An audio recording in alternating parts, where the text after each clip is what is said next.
Perfect. Hey, everybody. Oh. Hey, everybody. This is Dave Whitmarsh, CEO of Whitmarsh Consulting Group, owner of Best Practice in HR. Today, I have a special guest, somebody that I've worked with for a while, Anisa Aven. Hi, Anisa. And hey! We're going to talk a bit about some of the things that we do, maybe even together, and then some of the things that Anisa has planned and give you a bit of history about her. So, Anisa, Right. why don't you tell us a bit about yourself, and we'll go from there. Okay, just first, thank you. I'm honored to have the opportunity to chat and a little bit about myself. This is never my favorite portion of an interview. I love talking about other people's talents. I love finding solutions for other people's problems.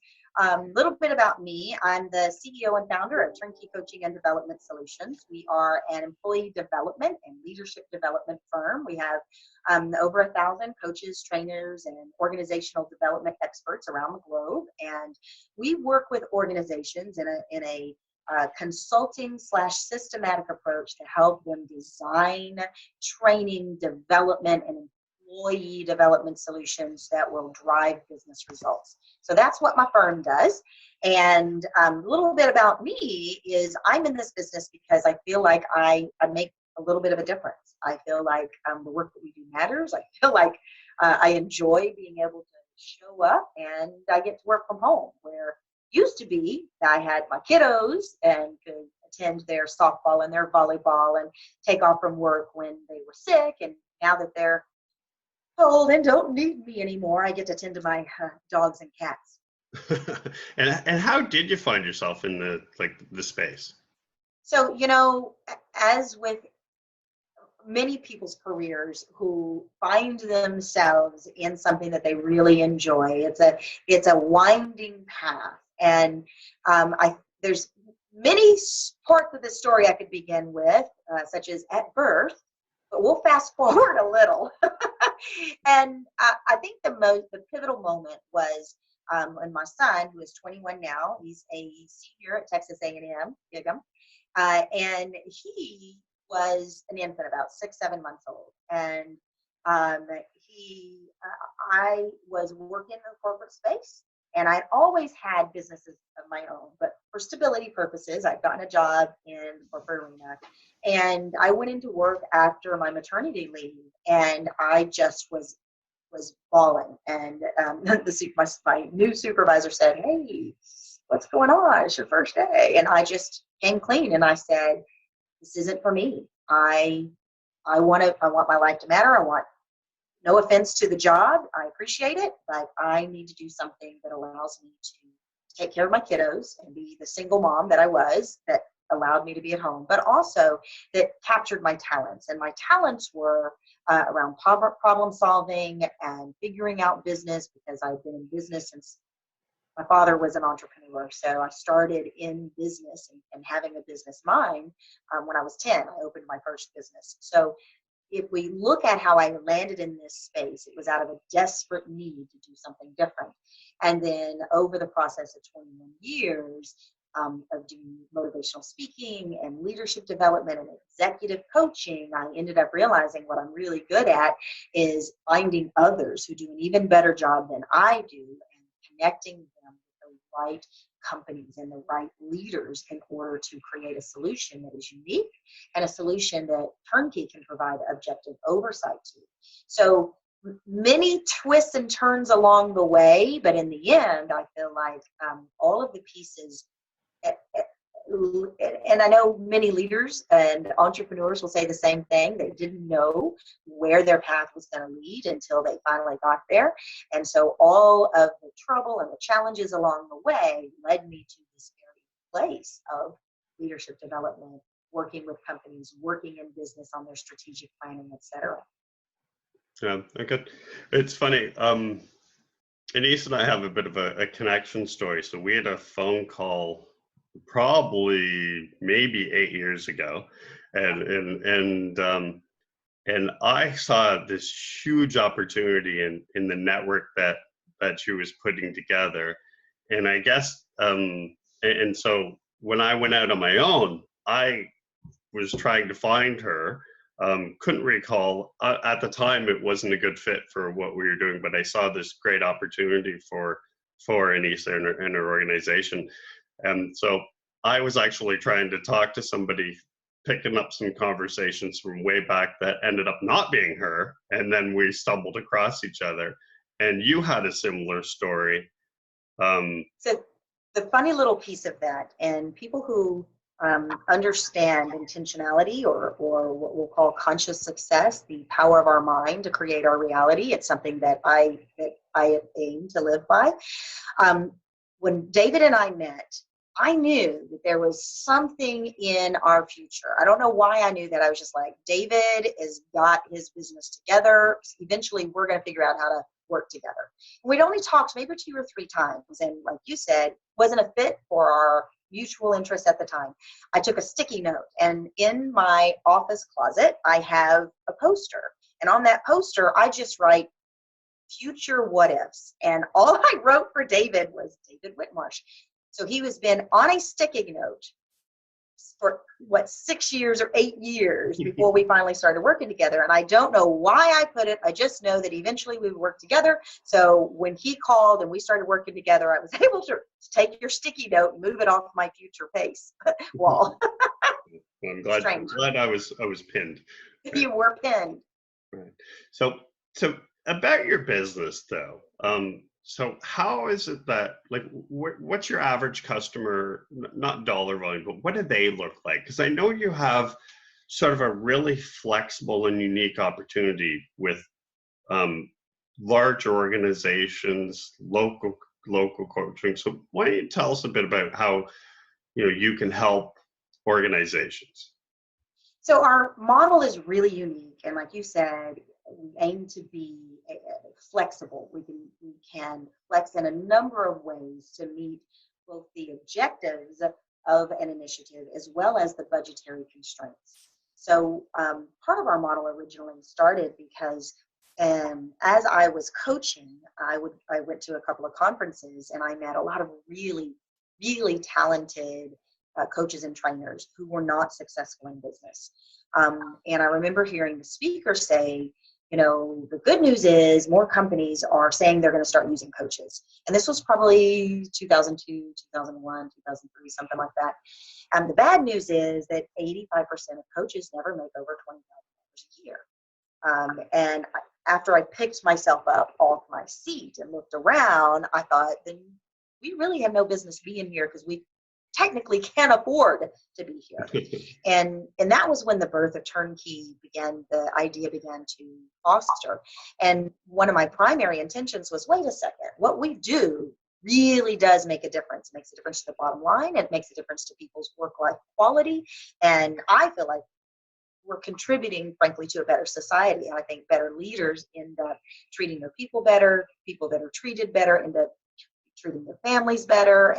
And so that was sort of my goal. But back to how the idea around our model began is I thought, okay, so what if coaching can get really expensive? We have coaches that charge $500 to $2,000 an hour.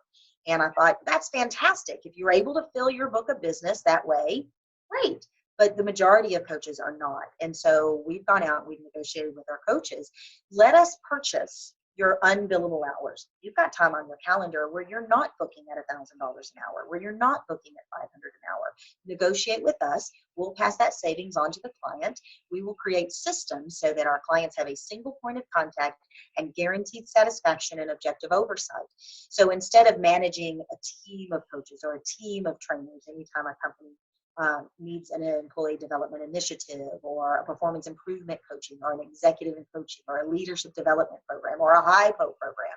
They don't have to go out and source and vet and start all over every time they have an initiative, which is a lot of time and energy and resources and game of roulette. They can come to us, we source them, they interview them. We've already negotiated a really, really fair and reasonable rate with our team. And then on top of it, they get the program management and the objective oversight. So on a goals side, I feel like I'm supporting our industry, my industry of coaching and training and development in becoming more stable. Our coaches don't have to end up getting a second job because we are purchasing their unbilled hours, and our companies, both small, medium, and large companies, are able to maximize their budgets. So does that answer that? Yeah, it does. And the flexibility of what you do as well is you're not stuck in your own program.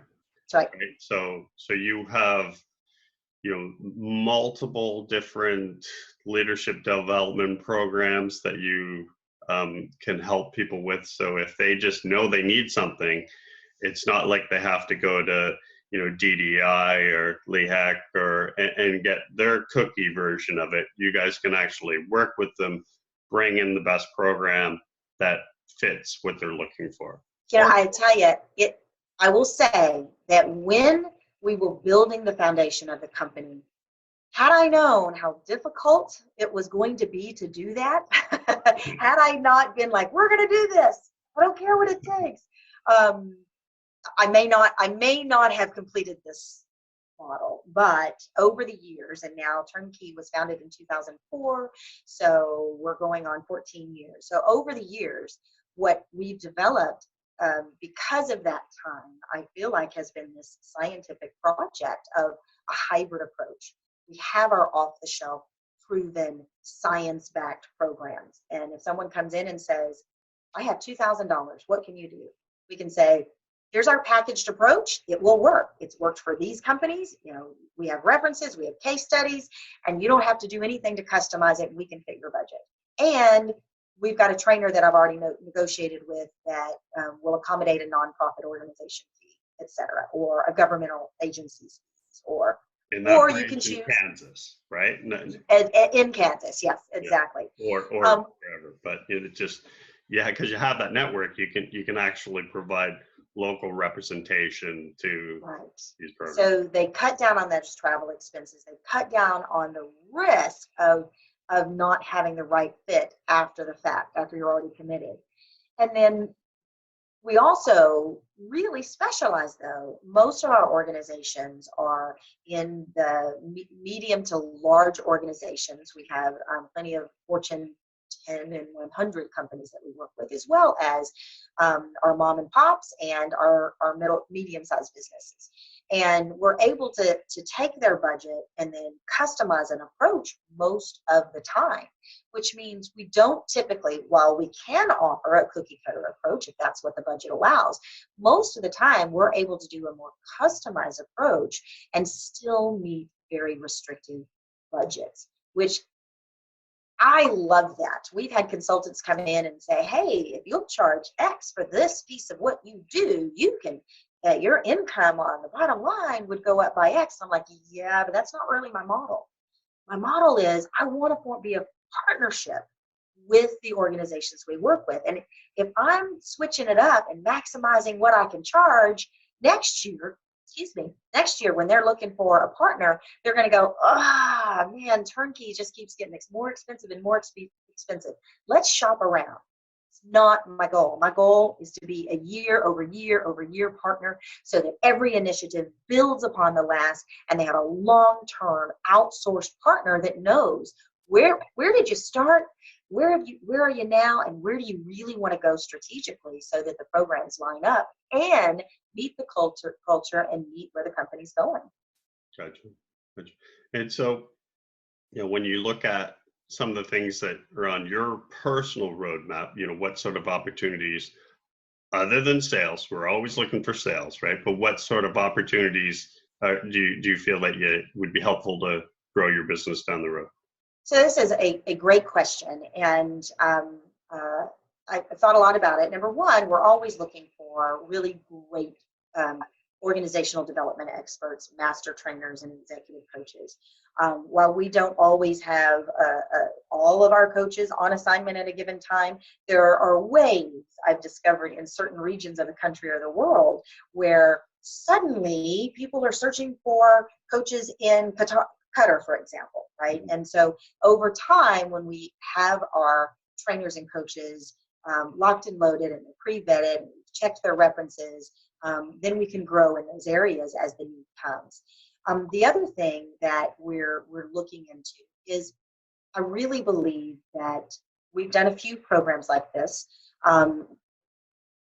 because of the nature of matrix organizations and the nature of global organizations and virtual teams, the cost associated with flying teams into a location to do an old school training, not only does old school training not necessarily produce the results that an organization wants, because we humans are fickle and we can only remember about 20% of what you tell us or what we participate in, but the financial commitment to flying your people all over the world, let alone taking them out off the job.